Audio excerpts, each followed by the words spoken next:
every time we interact with a person, a place, a thing, an idea, our mind builds a model of that thing, a simplified understanding, a lens through which we see and experience the world. And these mental models become our reality. They are what we see and experience. We're not aware of it.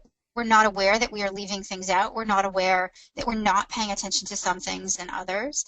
But we experience the effect of this. If you've ever been to a meeting where you are sitting and listening intently and paying attention, except for those few moments where you're thinking about what's for lunch or where you need to go after work. But you're focused, you're paying attention, and you leave the meeting absolutely clear on the course of action. You are absolutely certain about the key takeaways and pieces of action that need to follow. And you sit next to your colleague who is also in the meeting, and she says to you, well, it's pretty obvious what we're supposed to do on the basis of this, and then proceeds to explain something that is totally different from what you took away from the meeting. And you think to yourself, what meeting was she in?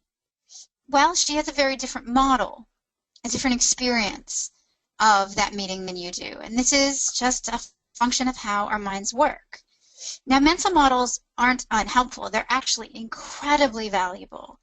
They exist because they help us make sense of a complex world. They help us focus on the things that matter. If you had to pay attention to absolutely everything, you simply couldn't pay attention to the things that matter and get things done. So they're shortcuts that let us take action.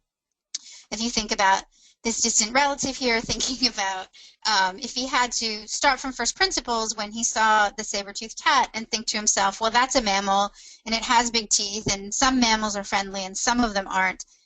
At this point, he would have been eaten. And so evolution has pushed us towards mental models that move us to thinking very, very quickly. And if you've read Daniel Kahneman's book, Thinking Fast and Slow, he writes about this phenomenon, the fact that we rely on these surface mental models to move to action very, very quickly.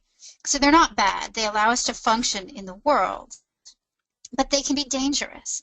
They can be dangerous in that we're not aware that we hold them. We think we see everything. We think we have access to the full reality of the situation. So these models influence our behavior and the choices that we make, and they're almost impossible to escape when we're unaware of them, when it just feels like the right answer, when we adopt them unconsciously. And so this keeps us from being open to learning.